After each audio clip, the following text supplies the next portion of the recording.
Karena kamu telah mengenal kasih karunia Tuhan kita Yesus Kristus, bahwa Ia yang oleh karena kamu menjadi miskin, sekalipun Ia kaya, supaya kamu menjadi kaya oleh karena kemiskinannya. Kita diminta tahun ini untuk merenungkan ekonomi ekologis. Kita ada dalam krisis ekologi. Tahun ini sudah pasti kita tidak tanam sawah.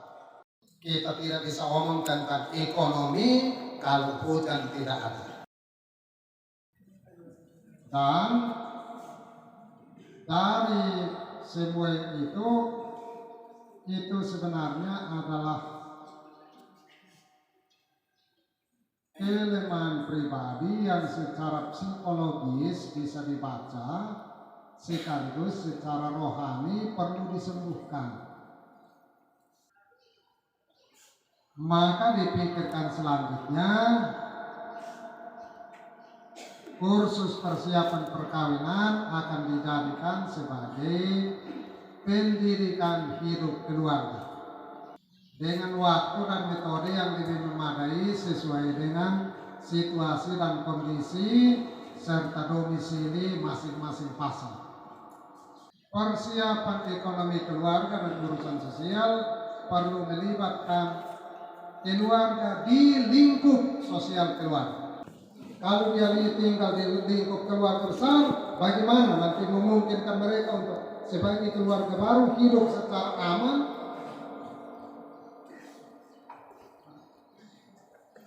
Kalau tiap hari dia mengalami penjajahan, bagaimana mungkin berkembang sebagai keluarga?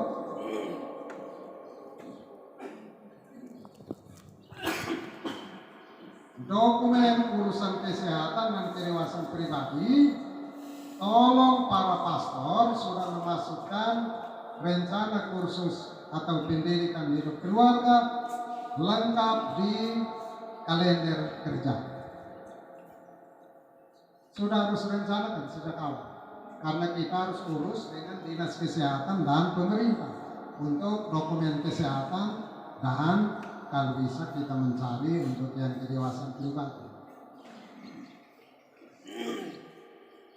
Nah ini Bapak dan Ibu yang ada di DPP dan DKP, tolong bersama para pastor sudah harus merencanakan.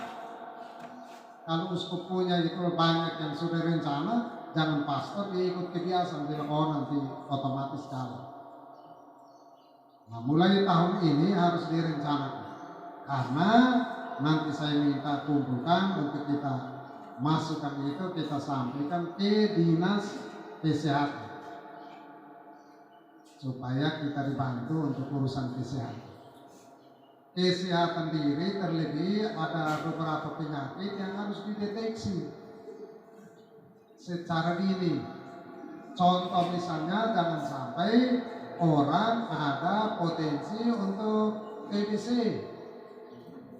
nanti menular kepada anak, janin dan seterusnya. Jangan sampai ada potensi untuk HIV/AIDS.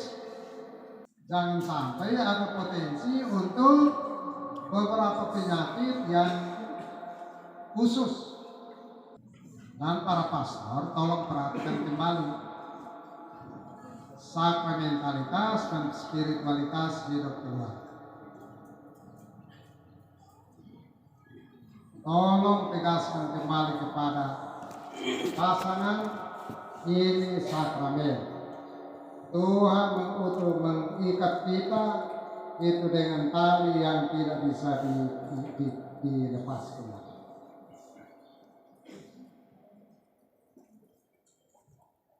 Indissolubilitas hidup keluarga itu mengungkapkan keluarga Kristiani Katolik tak terceraikan.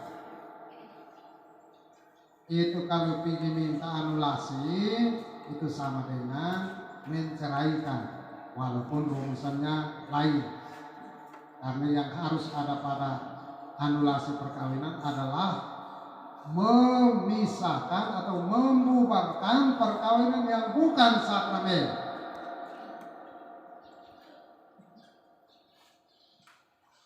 Kita harus buktikan bahwa memang pernikahan itu sejak awal bukan sakramen. Misalnya oleh mereka yang saling menipu, oleh hubungan darah dekat, persekongkolan keluarga bilang ini darah jauh. Karena begitu kita teliti, wah, hanya di garis kedua langsung bertemu.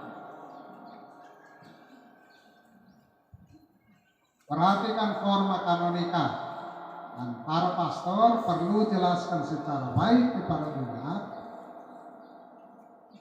Satu, menikah secara bebas, tidak ada paksa. Papa pastor tanya, lihat dia punya mata. Jangan sampai dia punya mata itu mengatakan dia terpaksa. Tanya ulang. Tolong lihat saya dan jawab benar. Apakah kamu menikah secara bebas? Kalau dia jawab sambil tunduk, bilang angkat muka, saya tanya lagi.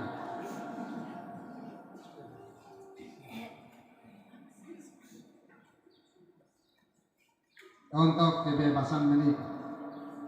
Yang kedua, saling mencintai dalam untung dan malam. Untung itu gampang. Kemana-mana selalu bersama. Tapi ada malam sedikit, satu di Malang, satu di Surabaya.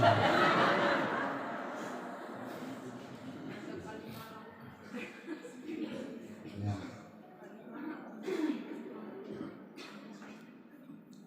Ini melemahkan kesanggupan pribadi-pribadi Katolik yang terhimpun di dalam keluarga untuk menjadi saksi